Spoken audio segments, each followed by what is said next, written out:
They dragged him out of a warehouse on the Oregon coast like a sack of rotting fish, propped him up in a rusted wheelchair, and started the bidding at $200, a broad-shouldered stranger with sea-soaked hair, eyes the color of gunmetal, and 2 bullet scars on his back that nobody wanted to ask about.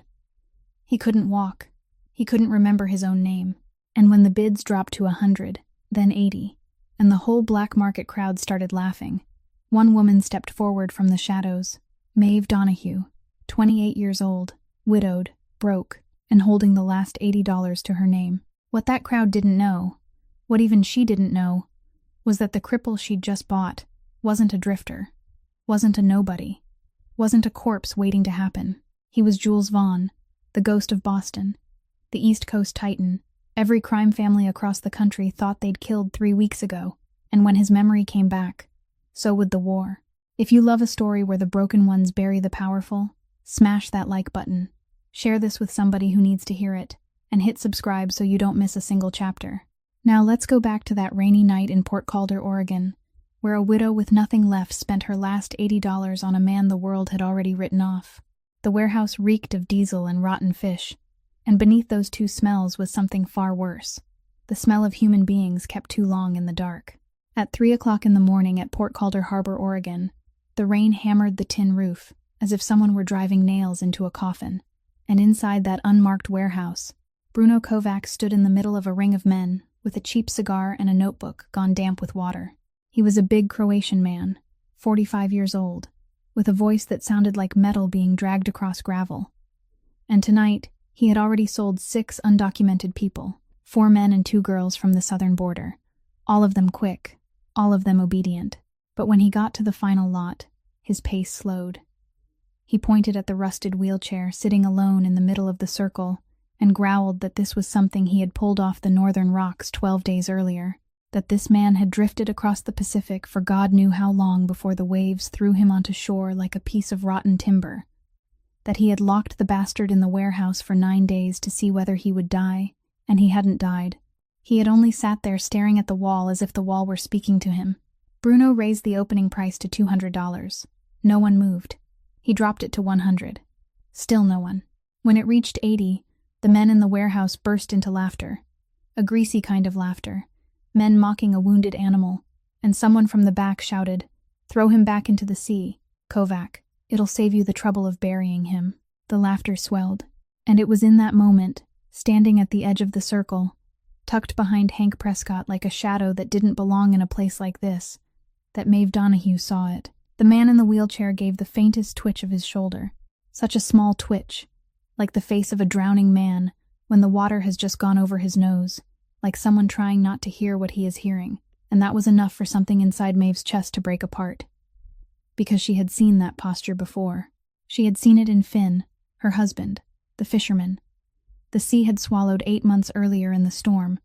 The weather reports called a Category 4 hurricane, but the survivors called God's storm, the man whose body was never found, the man she had spent 240 nights wondering about, wondering whether he had tried to hold on to something, anything at all, before he let go. The man in that wheelchair wasn't Finn, but he held himself with the same posture as a man trying not to die, while the whole world stood there and watched. Hank felt her move before she knew she had moved. He grabbed her arm and whispered, "Don't, Maeve, don't be stupid." But she had already stepped out of the shadows, stepped into the dim circle of the oil lamp's light, and said, "I'll take him." The whole warehouse went silent for the span of a breath. Then Bruno laughed, a short laugh, full of disbelief. He looked her up and down, looked at her fishing boots, looked at her worn coat, and said, "Lady, you do know this isn't charity, don't you? $80, cash, no returns, no warranty." She pulled 3 crumpled bills from the pocket inside her coat, 2 20s and 4 10s, 80 exactly. Bruno shrugged, took the money, shoved it into the notebook, and waved toward the wheelchair the way a man waves at a pile of trash someone has finally agreed to haul away. Maeve pushed the wheelchair out of the circle, the wheels shrieking with rust, and the moment she got it through the warehouse door and into the rain, the man lifted his head for the first time. His eyes were gunmetal gray, and they held the kind of fury only dying men know how to carry. He said, his voice rough as stone scraping against stone, "I didn't ask for this." Maeve kept pushing, didn't stop, didn't look down at him, and answered, "I know. And I didn't bring any pity for you either." He was silent for a second. Then he said, "Good, because I wasn't planning to take any." The rain poured down over two strangers on the slick road leading away from the harbor. And behind them, the laughter inside the warehouse had died, leaving only the tin roof rumbling like a beast groaning in the final sleep of its life. Hank Prescott's Ford F-150 pickup was more than 20 years old. The cloth seat torn badly enough to expose the yellow foam inside, and the heater had been dead since the winter before.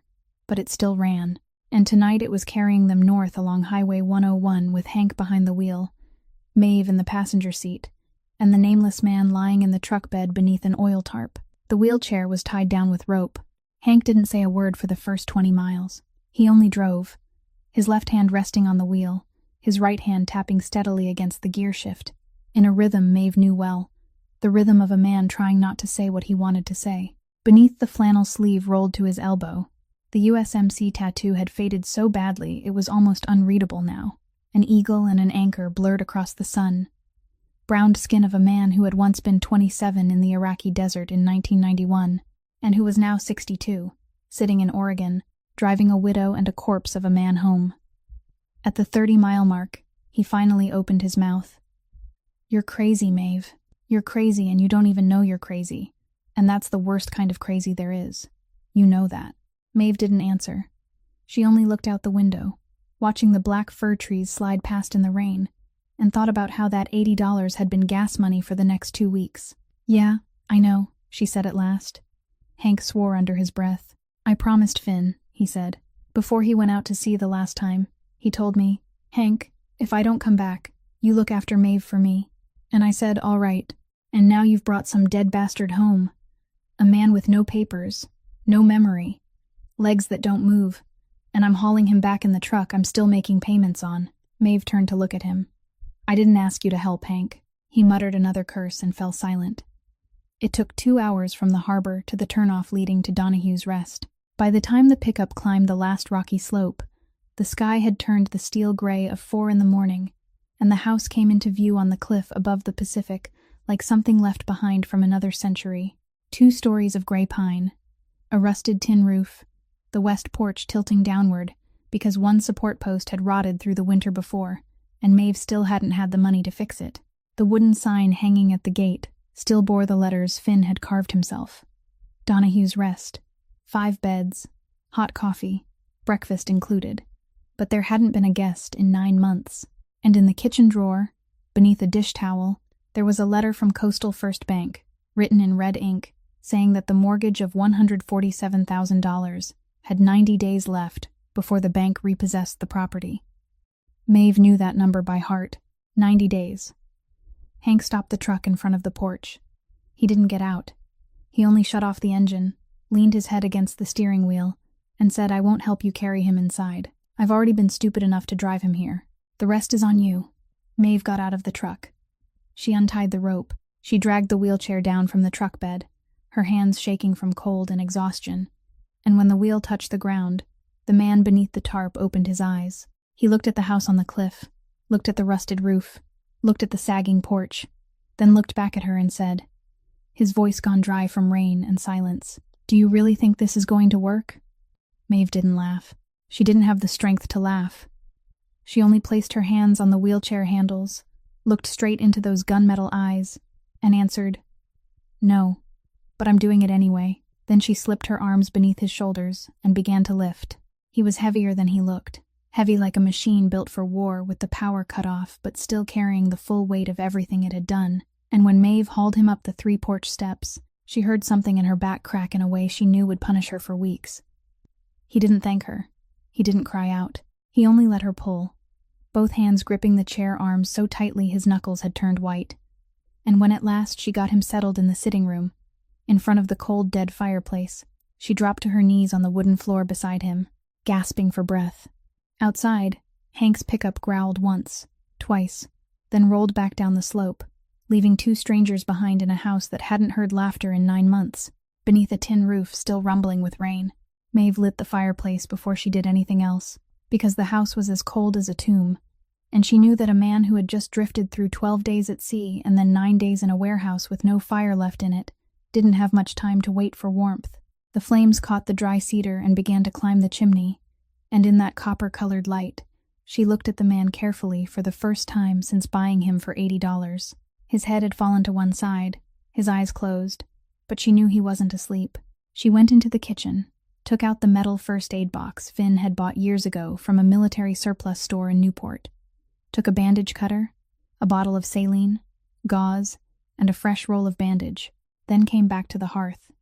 Taking off his clothes was the hardest thing she had ever done to a man who was still alive. The outer layer was already torn, so she cut that away, but the shirt underneath had stuck to his back with dried blood and a dark yellow fluid she guessed was drainage from an infected wound. She used the saline little by little. He didn't cry out. When the last piece of cloth came free from his back and fell to the wooden floor, Maeve sank to her knees and drew in a breath she hadn't known she'd been holding. His back was a map, 2 round bullet wounds near the spine, the one on the left a little older, the one on the right more recent, the skin still red, the edges still trying to close. Above the left shoulder blade was a knife wound nearly 6 inches long, healed now, but leaving behind a raised white line like rope threaded beneath the skin. Beneath his right ribs was a burn scar as wide as a man's palm, the skin wrinkled and shiny like candle wax that had melted and then hardened. There were smaller marks too, ones she didn't know how to name, little round dots that might have come from cigarettes, short straight lines that might have been glass, and one wound she guessed had come from a steel hook. She had seen the backs of fishermen caught in net accidents, had seen Finn's back after 15 years at sea, and no back had ever looked like this. This wasn't the back of a man who had been unlucky many times. This was the back of a man violence had come looking for again and again, and each time it had found him standing there. She began to clean the fresher bullet wound, her hands steadier than she had expected, and he still didn't cry out, only tilted his head slightly toward the fire. When she pressed the final piece of gauze into place, she sat back on her heels, looked at that back, then said very softly, "Who are you?" He didn't answer at once. The fire snapped in the grate. Outside, the wind shoved a pine branch hard enough to scrape across the tin roof. Then he spoke, and this time his voice wasn't angry the way it had been at the harbor. It was only tired, and hollow, and hoarse in a way she recognized at once, as the voice of a man who had just lost the only thing he had left. He said, "I don't know." He said it a second time, as if repeating it might make it hurt more or hurt less, and he didn't know which. "I don't know, Maeve. I look inside my own head and there's nothing there. No name, no faces, no city, no one, only seawater and a woman's voice screaming something I can't quite hear, and 2 bullet wounds in my back that somebody put there for a reason I can't remember." Maeve didn't know what to say. She stood up, took one of Finn's old flannel shirts from the wooden chest beneath the window, still carrying the smell of sea salt and coffee from a dead man, and put it on him. He let her do it. She brought him a bowl of fish soup she had cooked the night before, warmed again on the stove, and a cup of water. He didn't touch the soup. He only pushed the wheelchair slowly, with both arms that she now realized belonged to a man far stronger than she had thought, over to the west window, the one that looked down over the cliff and out onto the Pacific, black as an ink stain with no bottom. He sat there. He didn't blink. He watched the water as if he were waiting for it to give back something it had taken from him. Maeve sat in the chair beside the fireplace, 5 steps away from him, and she didn't sleep either. Near dawn, when the sky in the east began to pale into silver, she said softly, "If you can't remember your name, then for now I'll call you John." He didn't turn around, but after a long while, he said, "All right, John is fine too." The first 7 days passed in a kind of silence Maeve realized had weight, had temperature, even had its own distinct smell, the smell of 2 human beings living beneath the same tin roof, when neither of them wanted to admit the other existed. John, as she had named him simply so she would have something to call him, ate exactly half of whatever she set in front of him, no more and no less, as if finishing a meal would be one way of admitting that he needed her, and he would rather die than admit that. He slept on the sofa in the sitting room near the fireplace, because the only bedroom on the ground floor was Maeve's, and she wasn't ready to share it, while the rooms upstairs were impossible for him to reach. During the day, he pushed his wheelchair from the west window to the east window and back again, like an animal in a cage measuring the size of its new enclosure, and at night he sat in the dark looking out at the sea without turning on a single light. Maeve worked. She went to the fish market at 4 o'clock in the morning, gutted and washed fish for Otis Leary until her hands went numb from the ice water, earned $25 a day, and a smell that soap couldn't wash away. She came home, cooked, set a bowl in front of him, then went to sleep. She didn't ask again who he was. She had asked once, and didn't want to ask again if he wasn't ready to answer, because she knew that asking a question with no answer was its own kind of torture, and she had been testing that torture on herself for the past 8 months. On the third night, she woke to the sound of something shattering.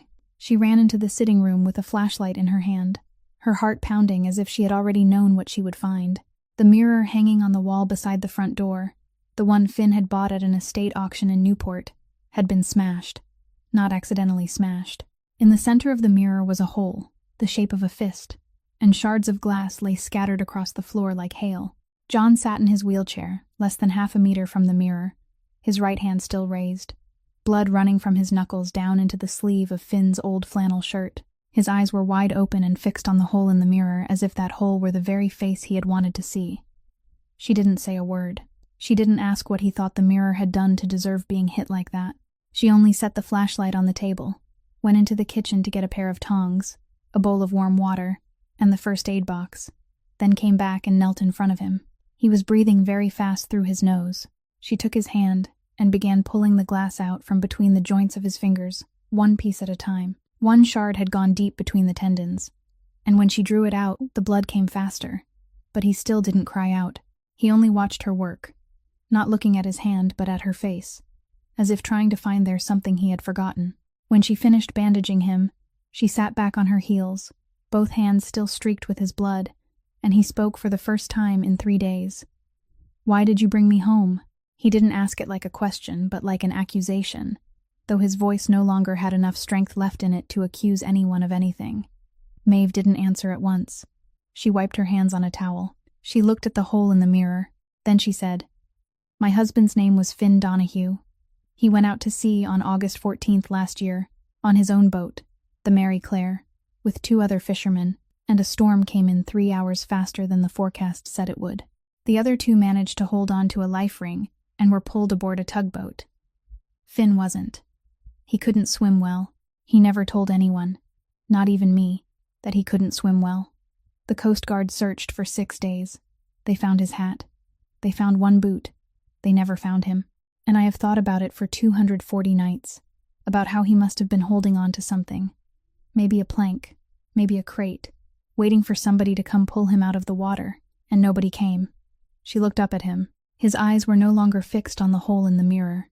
They were fixed on her. And for the first time since that night in the warehouse, she didn't see a wounded animal there, or an angry man. She saw someone else who was drowning too, clinging to something in the dark and waiting to see whether anyone would come pull him out. "I brought you home," she said, "because no one pulled him out of the water." He said nothing. But that night, when she went back to her room and lay down, she heard that he didn't push the wheelchair around the house the way he had on the other nights. He sat still in the sitting room, in the dark, beside the broken mirror, and he stayed there. The second week began with another rainstorm, and with the front door lock jamming. Maeve had meant to fix it since the month before, but like everything else in the house, it had been pushed to the bottom of a list whose top was always the electric bill, gas money, and the red letter from Coastal First Bank.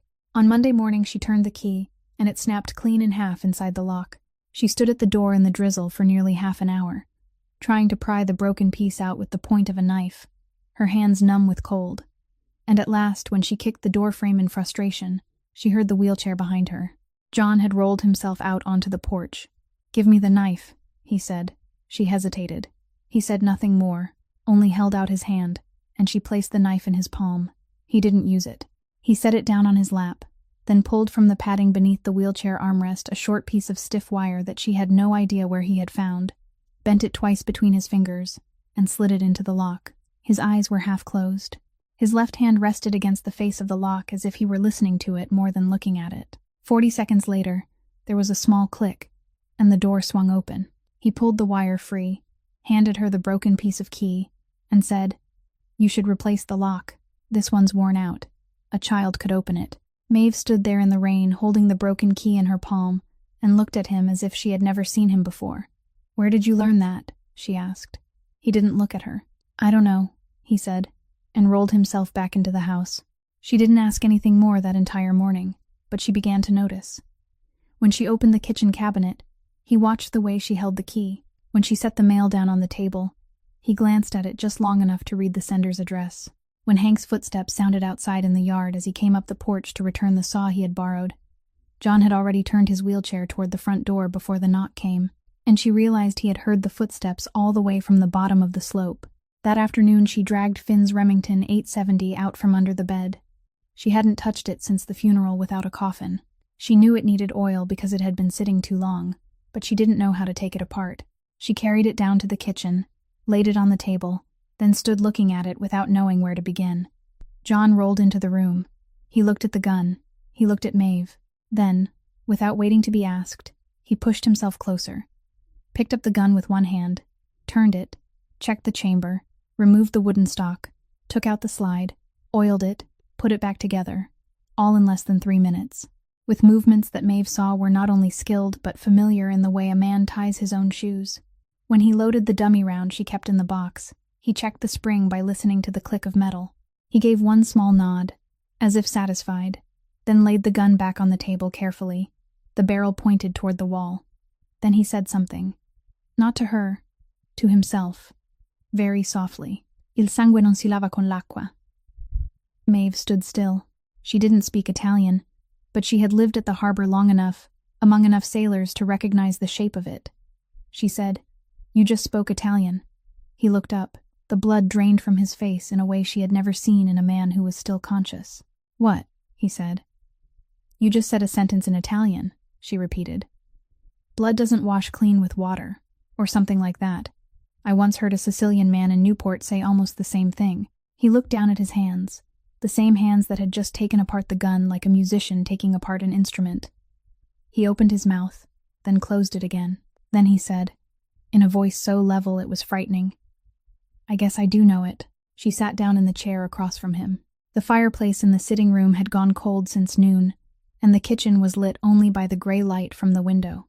Outside, the rain had turned into small hail tapping against the tin roof. John stared at his hands for a long time. Then he said, without looking up, "Maeve, my hands remember violence before my head remembers my own face. I can open a lock without remembering who taught me. I know a gun without remembering who first put one in my hand. I speak a language without remembering where I was born to learn it. And when I look inside my own head, there are no faces there, except faces that are bleeding." He looked up at her, and this time she saw something she didn't want to see. A kind of fear a man as big as he was should never have known. "I don't think I was ever a good man," he said. "I don't know who I am. But I don't think you should keep me in this house." Maeve looked at the gun on the table, then looked at him, then looked at the white bandage wrapped around his knuckles from the night of the broken mirror, and she said nothing for a long while. Then she stood up, picked up the Remington, and put it in the drawer, locking it with the only key left. "We'll see," she said. 3 days after the afternoon when the gun had been locked away in the drawer, Maeve needed to go down to the fish market to collect the wages Otis Leary owed her for the previous week, and for the first time since the night at the warehouse, she took John with her, not because she wanted to show him off, and not because she thought it was safe, but because she couldn't leave him alone for one more day in that house with a broken mirror, a locked gun, and a list of questions that even he didn't want to answer. She told him, "You need air," and he looked at her for a long moment, and then nodded, and that was the whole exchange. The Port Calder Fish Market sat at the foot of the harbor slope, beneath 2 blue tin roofs, faded almost white, with 3 rows of wooden tables in front, where the fishermen dumped shaved ice over fish fresh in from the sea. Otis Leary owned 2 of those 3 rows, and the strip of land behind them, where the refrigerated trucks parked, and half the fishermen in this harbor owed him money, Finn included, before he died. When Hank's Ford pulled into the gravel lot, and Maeve walked around to the back to drag down the wheelchair, every conversation in the market began to die away one beat at a time, like lights being cut row by row. By the time she pushed John beneath the tin roof, the market had gone completely silent, and all that remained was the brittle clatter of shaved ice falling and the sound of a seagull arguing on the roof. Then the whispers began, at first from behind her, then beside her, then from the table across from her. No one spoke loudly, but everyone spoke loud enough. $80 for a husband. She really has gone crazy. Finn's only been dead 8 months. And she's already dragged that thing home. Can somebody call that thing a little more quietly? Maeve? Huh?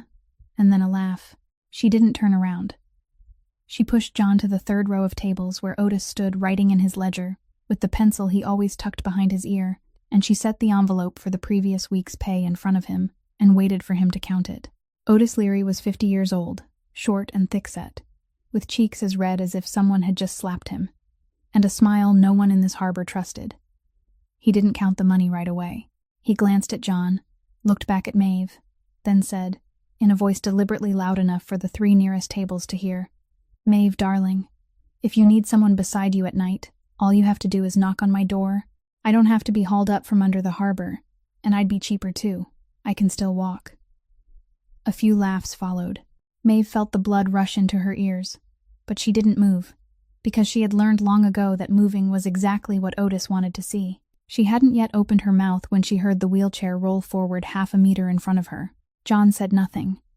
He only lifted his head and looked at Otis Leary. Maeve had seen those eyes twice already, once in the rain outside the warehouse, once on the morning he smashed the mirror, but this was the first time she had seen them aimed at someone else. Those eyes weren't angry. They weren't warning. They were only measuring, like a hunter estimating an animal's weight and deciding where to cut first.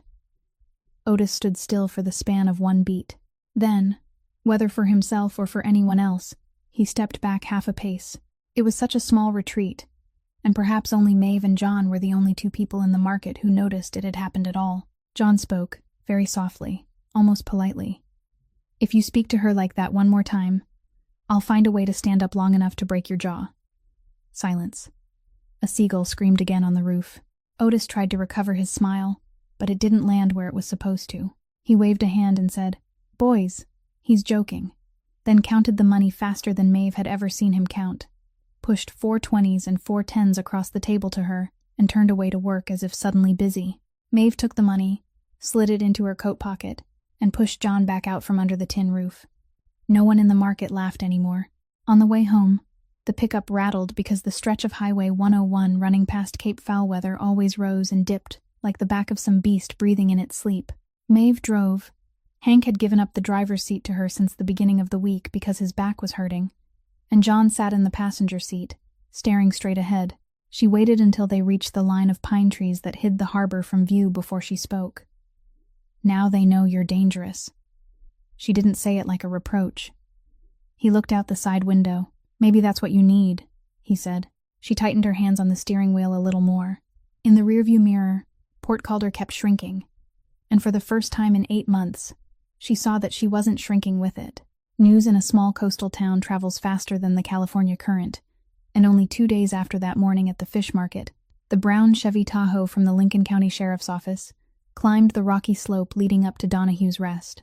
Maeve was hanging bath towels on the line behind the porch when she heard the tires grinding over gravel, and she didn't need to turn around to know who it was, because in Port Calder there was only one man who drove like that, hitting the brakes too late on purpose so the people inside would have time to straighten their things before he stepped out.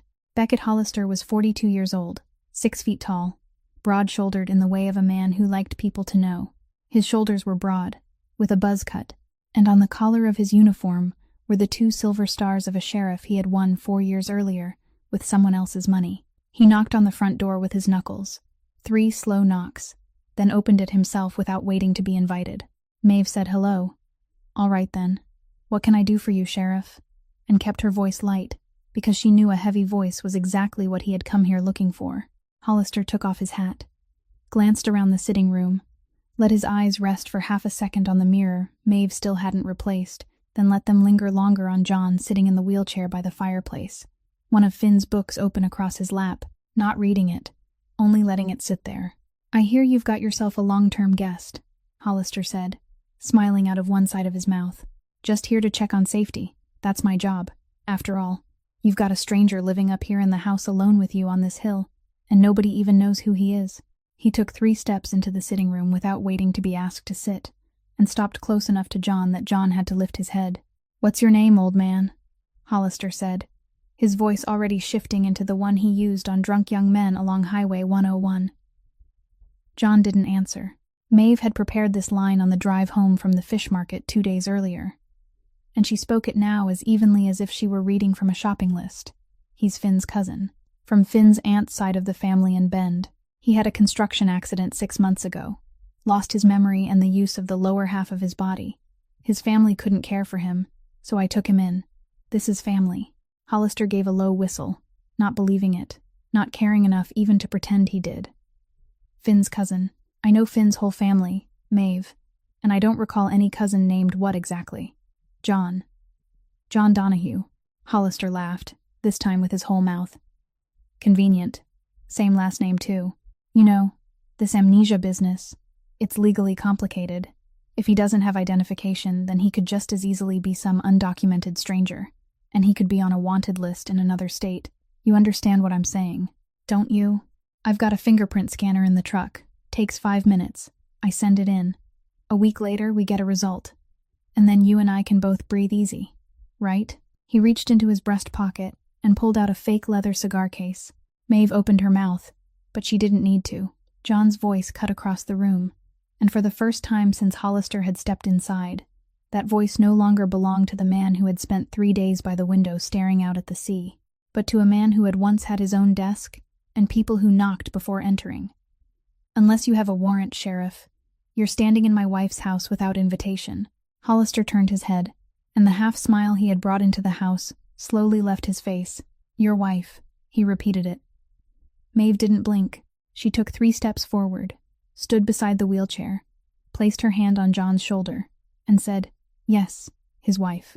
Hollister looked at the two of them for a long while. Then he put his hat back on, very slowly. All right, he said. That's your right, Maeve. But I've got my job too. And there's one more thing I ought to remind you of.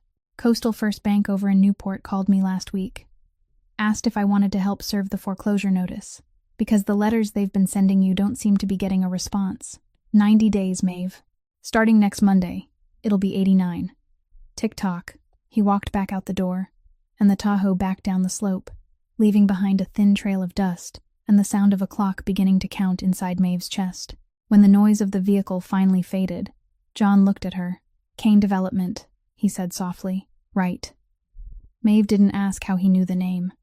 She gave a single nod, and when she nodded, she realized that her hand was still resting on his shoulder. They had 3 days to turn the lie spoken in the sitting room into something backed by paper, because Maeve knew Beckett Hollister wasn't the kind of man to say tick-tock and then not call the legal office to check. On Monday morning, she drove the pickup Hank had lent her down to Newport, with John in the passenger seat wearing the most respectable shirt Finn had owned, the shoulders still a little too broad, and they stood in line at the Lincoln County Courthouse at 9:30. The clerk at the marriage license counter didn't look up for long. She slid 2 forms across the desk, asked for names, asked for social security numbers, asked for an address. Maeve filled out her part. John took the pen in his healed right hand and wrote very slowly, very evenly, the name, John Donahue, a birth date chosen out of thin air, from some random day, 37 years earlier. And when it came to the social security number, he left it blank and said, I lost my papers in the accident. And the clerk only shrugged and told him to fill out the lost document declaration, pay a $60 penalty, and move along. He signed. Maeve paid $60 from the fish money she had earned the week before, plus another $60 for the license, and that was $120 she didn't have but handed over anyway. Oregon law required a 3-day wait between the license and the ceremony, so they went home. On Thursday evening, in St. Columba Church, leaning slightly beside the road that led out to the Sea Cemetery, Father Brennan, 70 years old, his hands trembling faintly from early-stage Parkinson's, but his eyes still sharp, with the same sharpness he had worn when he watched Maeve receive confirmation in that very nave 22 years earlier, stood before the altar beneath a eucalyptus wood cross. There were no flowers, no music. On the first pew sat Hank Prescott, hair washed, leather jacket on, both hands folded over his knees. On the pew across from him sat Delphine Quinn, whom everyone called Del, 30 years old, owner of the Kelpie Bar on Main Street, with bleached blonde hair, lips painted a defiant red, and the only person besides Hank who hadn't asked Maeve a single question since the night at the warehouse. Father Brennan read quickly through the words he was required to read. He looked at John once, then twice, and Maeve knew he was seeing more than a man with amnesia, but he said nothing, because he had served as priest in this harbor for 40 years, and knew when silence itself was a form of love. he asked. "Maeve Kathleen Donahue. Do you take this man to be your husband?" Maeve said yes. He turned to John. "John, do you take Maeve Donahue to be your wife?" John sat motionless in the wheelchair beneath the candlelight, looking straight at her face, and for 1 second she didn't know what he would say. Then he said no. Father Brennan stopped. Dell looked up. Hank leaned forward just slightly. "But I'm still doing it," John continued, steady, certain, his voice low enough that only the 4 people in the church and God could hear it. "I do." Father Brennan only gave the smallest nod, as if he had heard that answer once before in another life, and said, "I now pronounce you husband and wife." There were no rings. John took Maeve's hand, lifted it to his mouth, pressed a brief kiss to it, then let it go. Dell cried quietly in the back pew where no one could see her. Hank clapped Father Brennan once on the shoulder and went outside to smoke a cigar. That night they returned to Donahue's Rest in the same pickup, and no one spoke for the whole drive home, and Maeve made up the sofa in the sitting room for John to sleep on just as she had every night before. But when she had already turned off the kitchen light and was heading back to her room, he called to her, very softly. "Maeve." She stopped in the doorway. "Every night," he said, not looking at her but into the fireplace. "I see blood on my hands. I don't know whose blood it is. I close my eyes and there are faces, but every face is covered in blood, and I don't know what I did to them, or what they did to me, and you just signed your name on a piece of paper beside a man who doesn't know whether his hands have washed clean of anything yet?" She stood in the doorway a little longer. Then she said, her voice gentle and without pity, "I know, John. Go to sleep." And she turned off the sitting room light, leaving him with the fire. And that night was the first night since the warehouse that he slept for several hours in a row. 4 days after the wedding at St. Columba Church, Port Calder's power grid flickered the way it always did in the rainy season, and by Monday afternoon, the backup generator in the garage behind Donahue's Rest refused to start. It was a 30-year-old Generac that Finn had bought secondhand from a liquidation sale, diesel-powered, coughing like an asthmatic cow, and the only thing that had kept the freezer in the kitchen from turning 8 kilos of mackerel into garbage all through last winter. Maeve called for a pickup to take John down to the garage, and he sat in his wheelchair in front of the machine with an old toolbox open across his lap, removing the bolts from the engine cover with fingers that were more familiar with the way they moved than with the man they belonged to.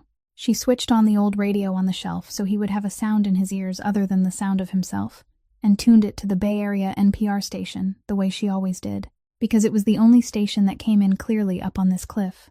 The host was talking about fuel prices, then about a wildfire in southern Oregon, then shifting into the national news. Maeve was bent down handing John the 12 wrench when she heard that name for the first time, and she didn't know she had heard it until she saw him stop moving. The announcer was saying, "And authorities in Seattle continue to search for any sign of Jules Vaughn, head of the Vaughn family, believed to have died after a yacht explosion off the Washington coast 3 weeks ago.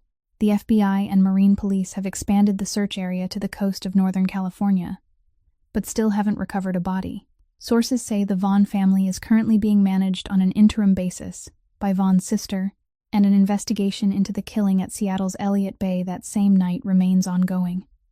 The wrench fell from John's hand. It struck the concrete floor of the garage with a sharp clang and rolled beneath the generator, but he didn't reach for it. He only sat there, both hands still streaked with engine oil resting on his thighs, and for a moment Maeve didn't understand why he wasn't picking it up. Then she looked at his face. All the color had gone out of it. Not pale the way he had gone pale the night he spoke that sentence in Italian, but white, white as candle wax, and he was breathing through his mouth with the rhythm of a man trying not to vomit. She rose, about to ask, but he lifted one hand, not toward her, but to stop any sound at all from entering his head just then. His eyes weren't seeing anything in the garage. They were looking at a place 3 weeks away and barely 500 kilometers to the north. He saw a long room with a polished mahogany table, still marked by an orange juice ring from someone's breakfast. He saw a wall of glass overlooking the industrial harbor in Seattle, and 3 cargo ships lit against the night. He saw his own hand reaching out, and a man named Archer Kane, 45 years old, wearing an expensive camel coat, reaching out to take it, squeezing once, smiling, then keeping the other hand in his coat pocket long enough to pull out a Glock 23 and put 2 shots into his lower back. And he saw the wooden floor rush up at him very fast. He heard the voice of a woman, his sister, someone named Morgan, screaming Jules, screaming his name in a way he had never heard anyone scream it before. And then he saw the edge of the yacht, and then he saw the Pacific so cold that it stopped feeling like cold at all. It became only something white and blank that the mind couldn't process. And after that, there was nothing for 12 days except water, sky, and something inside his chest that refused to go out. The headache came after that like a hammer, right behind both eyes, and he folded over in the wheelchair, both hands clutching his head, without crying out, because for 3 weeks he hadn't known his own name, and now, in this moment, knowing it hurt more than not knowing. Maeve dropped to her knees beside the wheelchair. She didn't touch him. She waited. And when at last he lifted his head, the gunmetal eyes were different. They weren't empty anymore. They weren't confused anymore. They knew. He looked at her the way a man looks at someone he has just pushed into a burning room without warning her in time. "My name is Jules Vaughn," he said, his voice rough but clear. "And you need to get away from me. Now." Maeve closed the garage door from the outside and pushed the wheelchair back to the house in silence, because she had lived long enough with Finn to know when a man needed to be taken home before he was asked anything. She built the fire up again in the sitting room, laid a dry towel across Jules's shoulders because he had sweated through his shirt in the garage, poured him a glass of Bushmills whiskey Finn had left in the cabinet 3 years earlier, then sat down in the chair across from him and said, "Tell me." Jules took a drink. He didn't need time to sort through anything, because the memory had come back all at once like a rising tide, and what he needed now was to push it out of his head as fast as he could. He told her his father was Edmund Vaughn, the man who had run Charlestown Harbor and South Boston Harbor since the middle of the 1990s, the man Boston police called a shipping businessman, and the FBI called Target Number 2 in the Northeast, and who had died of pancreatic cancer 6 years earlier. He told her the Vaughn family didn't deal in street drugs, didn't deal in prostitution, only in 3 things: containers coming through the port without customs declarations, money laundering through a chain of real estate holdings in Back Bay and a chain of restaurants in the North End, and a small but expensive weapons line sold to private groups in South America. He told her he had taken over at 30 years old, had killed 3 men with his own hands in the first year to keep the family intact, and after that, hadn't needed to kill anyone else because no one wanted to test him.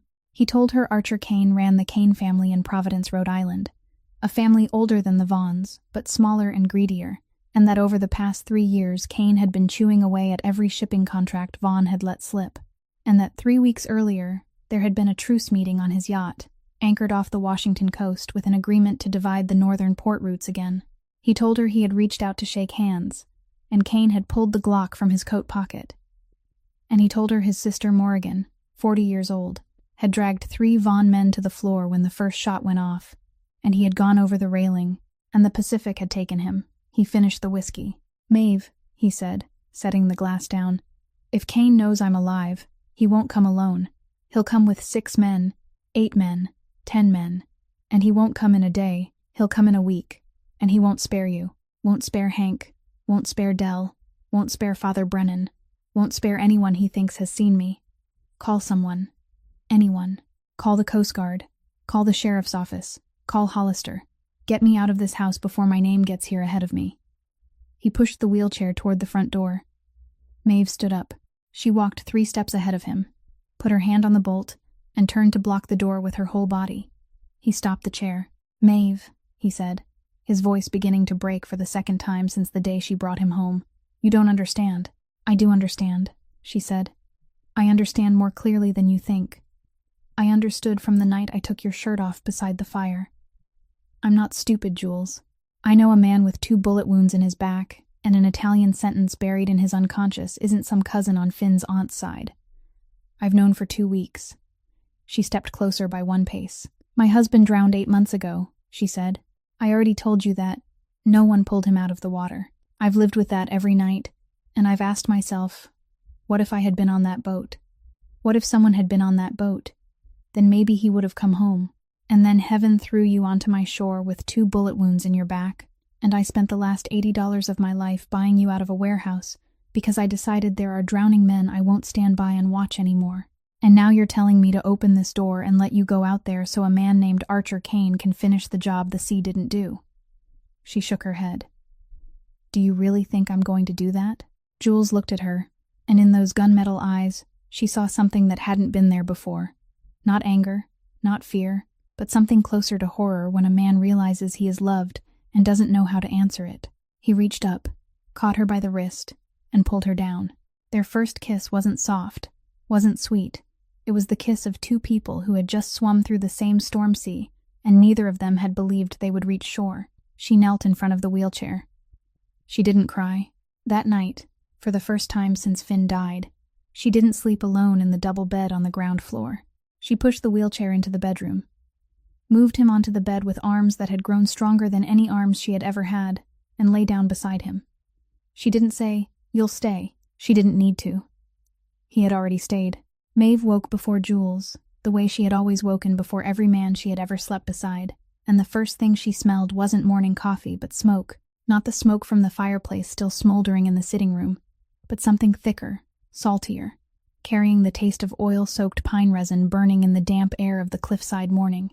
She sat up, pulled a coat over her nightdress, and when she stepped onto the back porch, she saw a column of black smoke twisting up from the north edge of the garden, where the tin-roofed shed stood, the one Finn had built with his own hands, in the autumn of 2017, to store nets, floats, anchor chains, and 3 plastic barrels holding the batches of dried fish he hadn't yet managed to sell. She ran down the slope in rubber boots she hadn't even tied, and by the time she reached it, the shed had become a beast made of flames taller than a man. The tin roof had already collapsed inward, and there was nothing left to save. She stood 15 meters away, feeling the heat strike her face, and heard behind her the sound of Jules's wheelchair wheels on the stone path. He had gotten himself all the way down there on his own, how she didn't know, and didn't ask. He stopped beside her. He didn't look at the flames. He looked at the scorched trail of ground running from the shed door around the back. A long, straight, deliberate line, smelling of cheap gasoline, the kind sold in 10-gallon plastic cans at roadside stores. Gas meant for lawn cutters, not for cars. He said only one word: gasoline. Maeve gave a small nod. She didn't ask who. She knew who. In Port Calder, when a man like Beckett Hollister said TikTok on a Saturday afternoon, then by dawn on Monday, something was burning, and the one holding the gas can was usually Otis Leary or one of his 2 nephews, boys the whole town knew about, and nobody would testify against. She stood there as the last sheet of tin collapsed with a metallic groan, and only when the fire began to die down on its own, because it had eaten everything there was to eat, did she realize tears were running down her cheeks. She hadn't cried in front of a man since the day the Coast Guard brought Finn's boot back to her in a Ziploc bag, and she hadn't meant to cry now either, but she couldn't stop it. His nets were in there, she said, not looking at Jules. 7 nets, the spare coracle, his grandmother's anchor chain, the tool chest he built himself out of cedar when he was 16. That was everything he left behind, Jules. That was everything I still had of him except for the house the bank's waiting to take. She didn't wipe away the tears. Jules reached up, caught her wrist, and pulled her down until she was sitting in his lap in the wheelchair, and he held her with both arms, an embrace that felt to her like the first embrace of a man who hadn't held anyone in a very long time. "You still have me," he said into her hair. "And I'm not letting this pass, Maeve. Not today. Not while I'm still breathing." He held her until the trembling in her shoulders stopped. Then he turned the wheelchair back up the slope toward the house, with Maeve pushing from behind. He went straight into the kitchen, opened the bottom drawer where an old tin box held Finn's paid bills.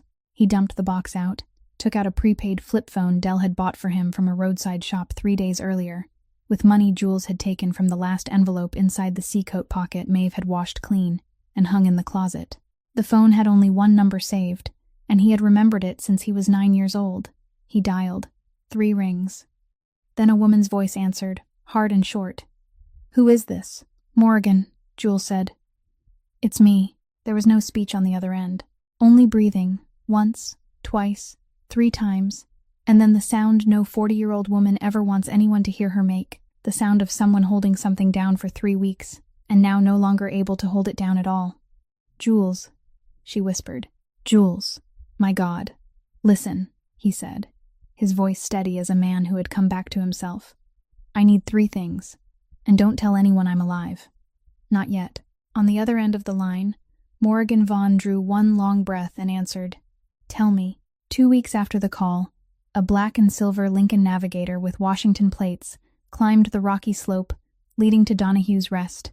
And the man who stepped out wasn't a member of the Vaughn family, but a 63-year-old man in a charcoal gray suit, white shirt with no tie, Alan Edmonds' shoes worn down evenly with age, carrying a mahogany brown leather briefcase that had followed him through 40 years of King County courtrooms.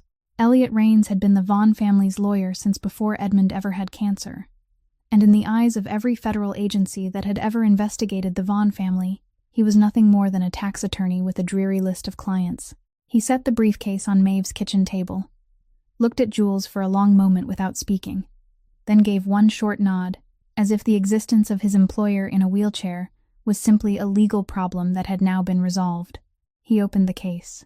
Inside, in 3 separate compartments, were the 3 things Jules had asked Morgan for. In the first compartment was $200,000 in cash, stacked in 40 bundles, each bundle worth $5,000.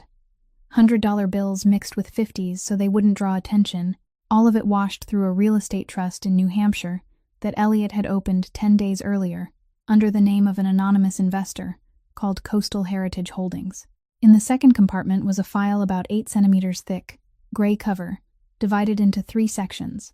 Section 1 contained Beckett Hollister's financial records, including 3 accounts outside his salary at a bank in Tacoma. Section 2 contained Otis Leary's file, including 5 years of irregular cash flow through the fish market and 2 shell companies registered in Delaware, and Section 3 contained the corporate web of Kane Development, with an indirect connection to the Kane family in Providence through 2 front names the FBI had missed since 2021. In the third compartment was a craft paper envelope containing magnetic resonance imaging results and a handwritten letter from Dr. Ilse Volker, 60 years old, German, a neurosurgeon who had served the Vaughn family since Jules's father suffered his first minor stroke. 3 days after Elliot left, Dr. Volker flew from Boston to Portland and drove a rental car down to Port Calder, examined Jules right there in the sitting room at Donahue's Rest with a portable ultrasound machine and a reflex kit. Her conclusion was simple, delivered in a German voice as sharp and calm as a blade. There was a .40 caliber bullet fragment lodged between vertebrae T10 and T11, compressing the spinal cord without completely severing it, which was why the lower body was only partially paralyzed, rather than fully paralyzed. And if surgery were performed at Swedish Neuroscience Institute in Seattle, with a team she had worked with for 14 years, there was a 60 to 80% chance of recovering motor function, though there was also a small risk of total paralysis if the fragment shifted during extraction. Jules listened, nodded, and said, "Not yet." Dr. Volker didn't argue, only left her direct line and departed. Maeve waited until they were alone beside the fireplace. "What do you mean, not yet?" she asked. "You will have the surgery," Jules said, "but not now. Right now, Kane has to keep believing I'm dead. A major surgery means a team, records, hospital files, people who know, and anyone who knows can sell information. I need Kane to hold on to that belief until the day I choose otherwise." Elliot's $200,000 was moved by Jules into an escrow account represented by Coastal Heritage Holdings, and exactly 90 hours after the first call from Coastal First Bank reached Donahue's Rest, the voice of the loan officer came through breathless, informing them that an anonymous investor wanted to purchase the full remaining mortgage of Maeve Donahue and hold it instead as a private loan with 0% interest for 5 years. Maeve sat down in the kitchen chair. She looked at Jules. "Don't ask," he said, exactly as if he had promised in advance that he would say those words.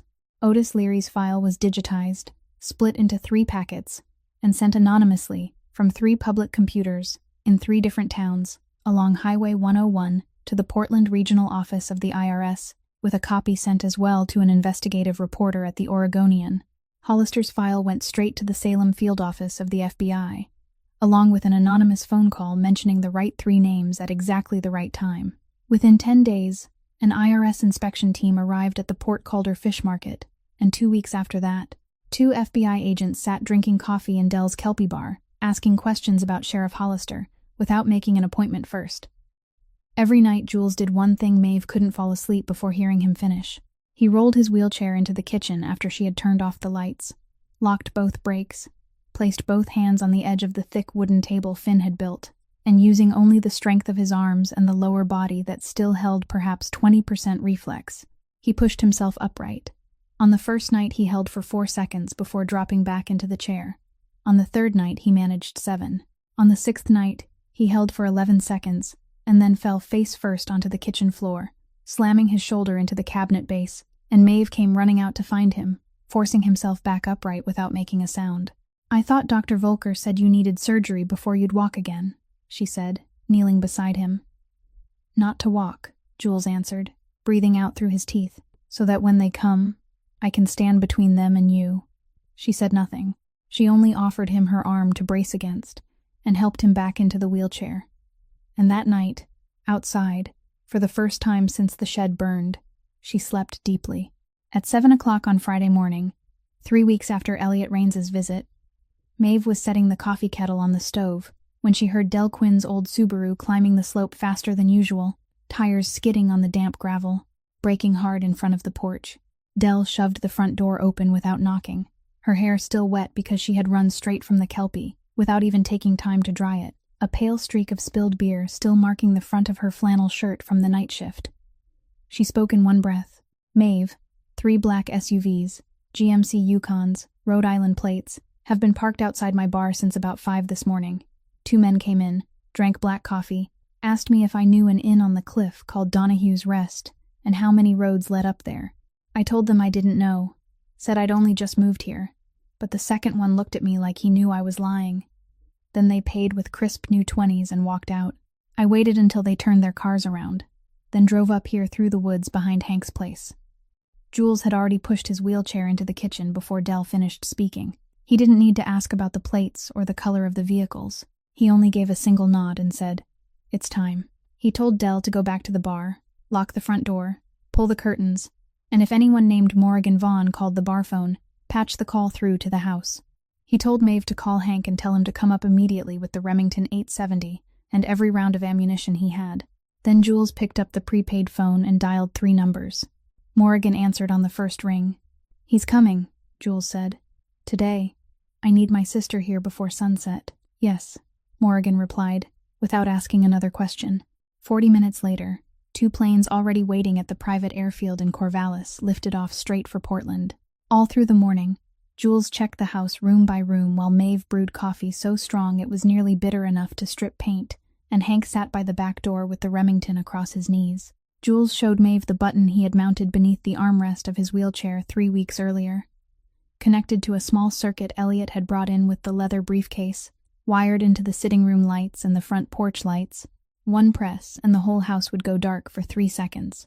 He showed her the Colt Commander he had asked Elliot to send the week before, no longer hidden in the drawer but resting behind the wedding photograph of her and Finn on the mantel, 9 rounds in the magazine and 1 in the chamber. He had taught her to shoot for the past 2 weeks, 20 live rounds every night out by the cliff with the sound of the waves beneath them, and she had fired enough now that she no longer trembled when a shot went off 4 inches from her face. Sunset came with rain off the Pacific. A small rain, but an unbroken one. Exactly the kind of rain that had been falling the day she first dragged Jules up onto the porch. The 3 black Yukons climbed the slope at 6:45, no headlights, no horn, parking in a triangle in front of the house so they blocked every possible way out. 6 men stepped out from the 3 vehicles, all of them wearing long black coats, all of them keeping one hand inside a pocket, and the 7th man got out last from the back seat of the center car, bareheaded, no umbrella, letting the rain strike directly against the hair already beginning to gray at his temples. Archer Kane was 45 years old, 6'1", built like a man who had played lacrosse at Dartmouth 30 years earlier, and had never once allowed that body to soften, with the face of a man who had killed often enough to stop counting. He climbed the 3 porch steps with the calm ease of a man who thought he was walking into a room that belonged to him. Jules had already opened the front door from the inside, letting him enter without knocking. Kane crossed the sitting room, one hand still in the pocket of his rain-soaked camel coat, and when he saw Jules sitting in the wheelchair beside the fireplace, he stopped. He looked at him for a long time. Then he smiled. Not a loud smile, the smile of a man who has found something he believed lost. "The ghost of Boston," he said. "You've gotten thin, Jules." Jules didn't blink. "And you look far too confident, Archer," he answered. Kane flicked one hand lazily, and 4 gunmen stepped in behind him, spreading into a line across the sitting room while the other 2 stayed out on the porch. Maeve stood in the kitchen doorway, her hands resting at her sides exactly the way Jules had told her to stand, and Kane glanced at her the way a man glances at a cabinet. "So I've heard this is your wife," he said. "She shouldn't be here, but she is. Consider her collateral damage, Jules. You still owe me a bullet in the back, and I'm going to collect principal and interest, and your wife will pay her share for being here." Maeve felt the fingers of her right hand brush lightly against the grip of the Colt Commander she had tucked behind the back of her skirt. Inside the room, no one moved. Outside on the porch, the rain struck the tin roof like a clock, counting down one drop at a time. Jules let Archer Kane finish his sentence about collateral damage. He let each word fall onto the wooden floor of the sitting room like stones, and in the half-second of silence after the last word, he pressed his right thumb down on the small metal button Elliot had mounted beneath the armrest of the wheelchair. Every light in the house went out at once. The sitting room lights, the kitchen lights, the porch lights, the stair lights. 3 seconds of velvet black dropping over every person in the room, and in those 3 seconds there was only the sound of rain on the tin roof and the sound of Kane's 6 men pulling guns from their coat pockets. Then the lights came back on, and when they did, everyone in the sitting room of Donahue's Rest saw the same thing at the same moment. Behind Archer Kane and his 6 gunmen, standing in a curved line blocking the entire front door and the 2 eastern windows, was Morrigan Vaughn with 8 Vaughn men, all of them wearing long black coats soaked with rain, all of them with guns already drawn, all of them aiming. Morrigan, 40 years old, her black hair tied tight at the back of her neck, with the same gunmetal eyes as her brother but sharper from 40 years in Boston instead of 36, stood directly behind Kane's right shoulder. The barrel of her 9mm Sig Sauer held exactly 2 centimeters from his right ear. At the same time, the kitchen door leading to the back porch opened, and Hank Prescott stepped in, his flannel sleeves rolled to the elbows, exposing the faded USMC tattoo on his right forearm in the yellow light, the Remington 870 raised across his chest. The pump racked once with that unmistakable sound any man who had ever served in the military would know.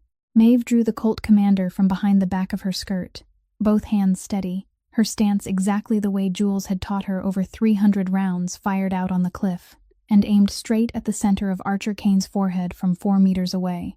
Kane didn't move. He blinked twice, read the room, read the angles, read the numbers, and Jules saw on his face the exact moment a man realizes he has walked not into his own room, but into someone else's trap. "Put the gun down," Jules said. "Archer, tell your men to put their guns down." Kane had been about to say something, perhaps a bargain, perhaps a threat. But he never got the chance, because one of his 6 gunmen, the one standing closest to the eastern window, the one Jules had already noticed was the youngest of the 6, and carried that restless look of a man who hadn't yet killed enough real people to stop shaking, lost his nerve and pulled the trigger. The first shot was not aimed. It struck the wedding photograph of Maeve and Finn on the mantel and shattered the glass. The second shot, fired by the same panicked reflex of the same hand, dropped lower and tore across the room toward where Maeve stood. Jules saw the path of the bullet before it reached her.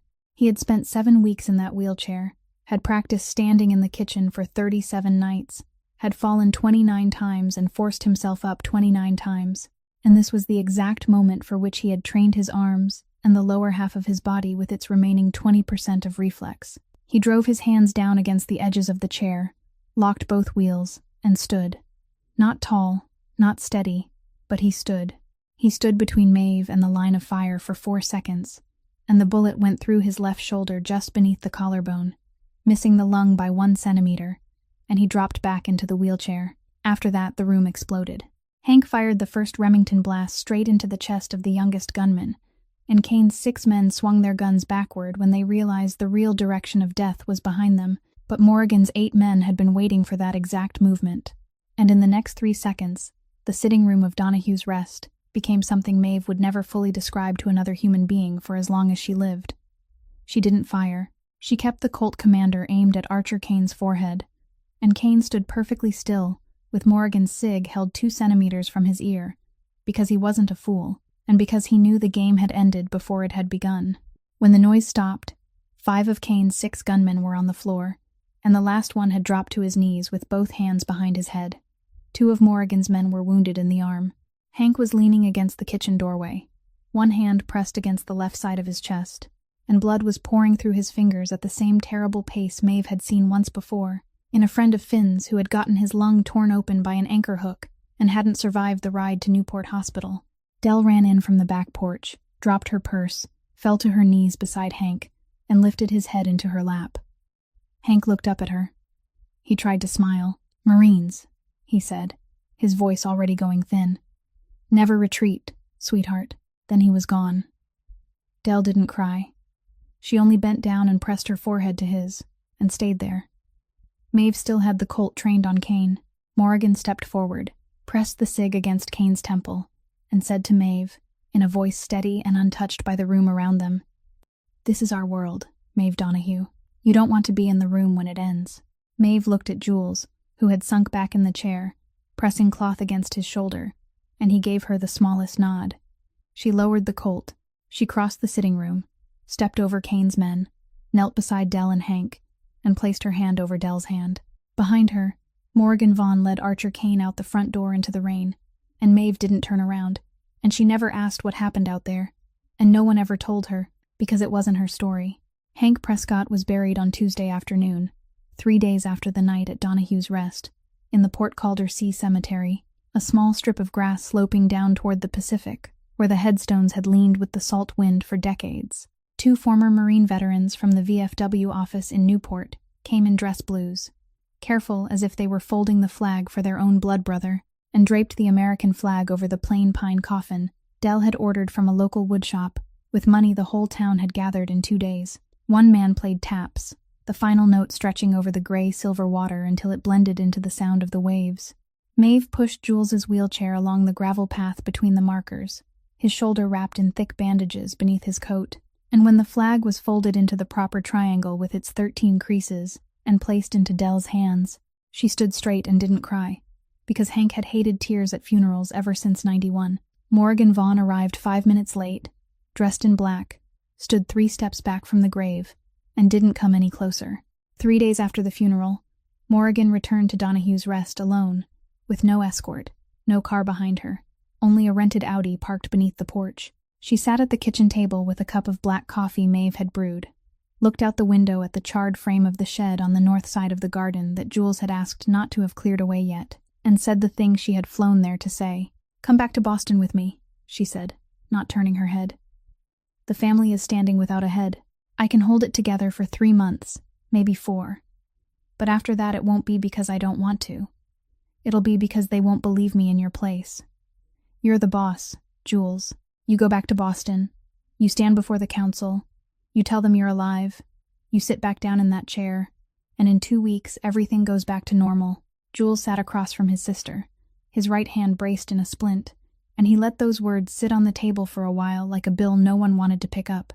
He turned and looked at Maeve standing at the sink washing cups, her back to the 2 of them, and he didn't ask her to turn around, because he knew she was listening. Then he looked out the window at Finn's burned-out shed, then turned back to his sister. "I'm dead, Morrigan," he said. "I died 3 weeks ago in the yacht explosion off the Washington coast. The FBI has a report. The press has the story. Archer Kane came here to confirm it, and now even Archer Kane isn't going back to Providence. Let me stay dead. You're the boss now. Not interim. You." Morrigan didn't answer at once. She turned the coffee cup between both palms. "You're giving up an empire," she said after a while, without looking at him, her voice neither accusing nor pleading. "I'm choosing a life," Jules replied. "That's all." Morrigan looked down at the wooden table Finn had built 10 years earlier. Then she gave one slow nod, a nod Maeve heard more than saw. She stood, picked up her coat, walked across the kitchen to where Maeve stood at the sink, and without a word wrapped her arms around Maeve for the first time in the lives of these 2 women. "Take care of my brother," Morrigan said against her ear. Maeve nodded, and when Morrigan left the house, she didn't look back, and that was how the women of the Donahue family and the Vaughn family made their peace with the rest of the story. On the 10th day after Hank's funeral, a private medical transport arranged by Dr. Ilse Volker picked up Jules and Maeve from Donahue's Rest, drove north on Interstate 5 to Seattle, and admitted Jules to Swedish Neuroscience Institute. The surgery lasted 14 hours. Maeve sat in the waiting room on the 4th floor from 7 in the morning until 9 that night, didn't eat, drank 5 cups of coffee, And when Volker finally came out, still wearing surgical scrubs with a small stain of blood on them, she said only this: "The bullet fragment is out, no complications. Expected recovery is 70%. Give him 3 months." 11 days after the operation, in a private recovery room overlooking Lake Union, Jules told Maeve to stand at the far end of the bed and not come near him. She stood there. He pushed the blanket aside, swung both legs down to the floor, and with the walnut cane Volker had handed him that morning, he stood up. He wasn't steady yet. It took him 3 seconds to find his balance. Then he walked. The first step was short, the second was longer, the third was surer, and he walked from the edge of the bed to where Maeve stood at the far side of the room. 7 steps, beneath the white fluorescent lights of the hospital, on the legs that 7 weeks earlier, in an Oregon warehouse, no one but her had wanted to buy for $80.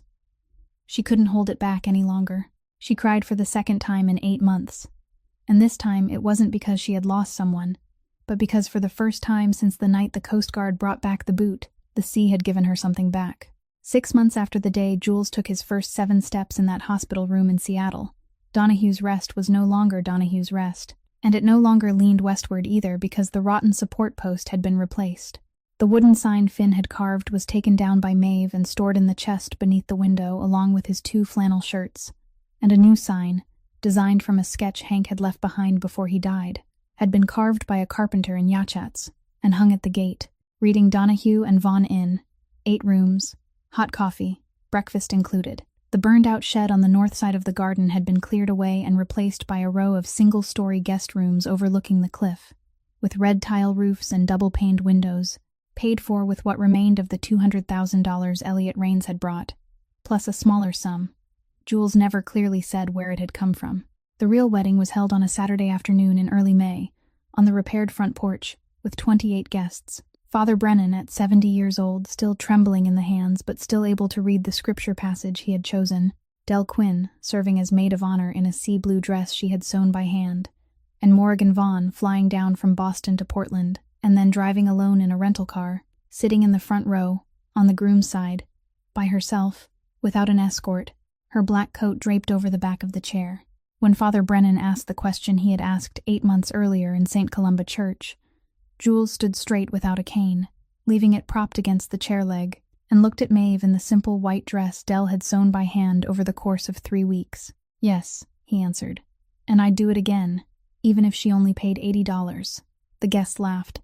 Maeve cried for the 3rd time in her life in front of other people. Morrigan stood first and began the applause.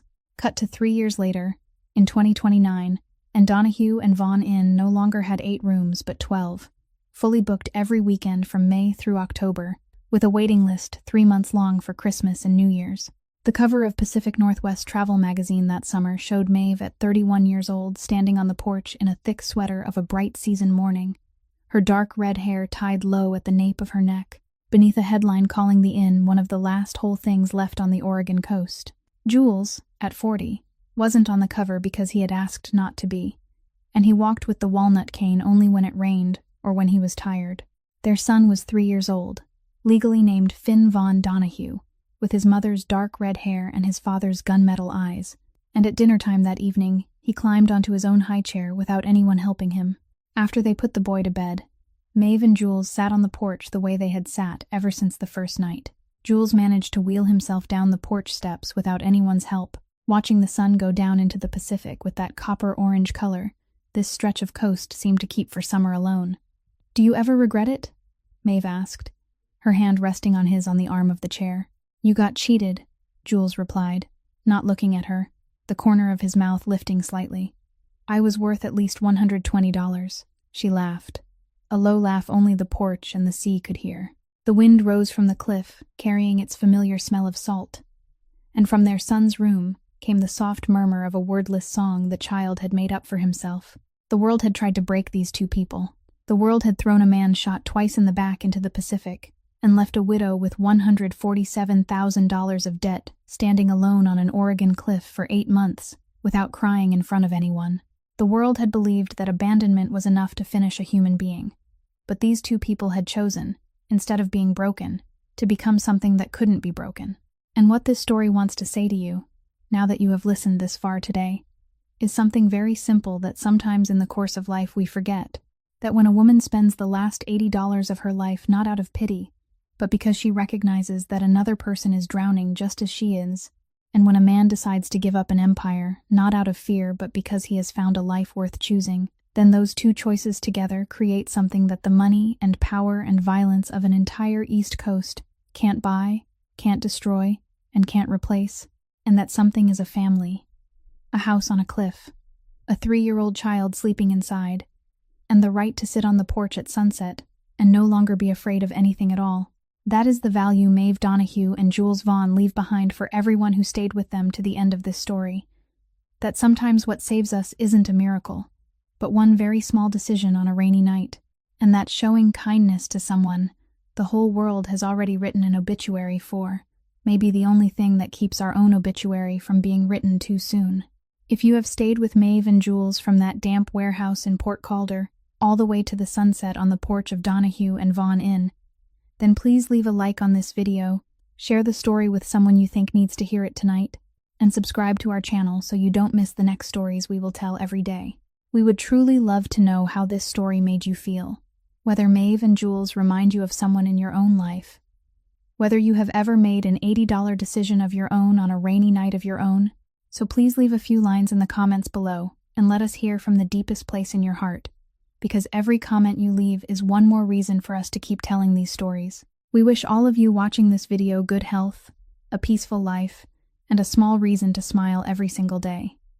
Goodbye for now, and we will see you again in the next video.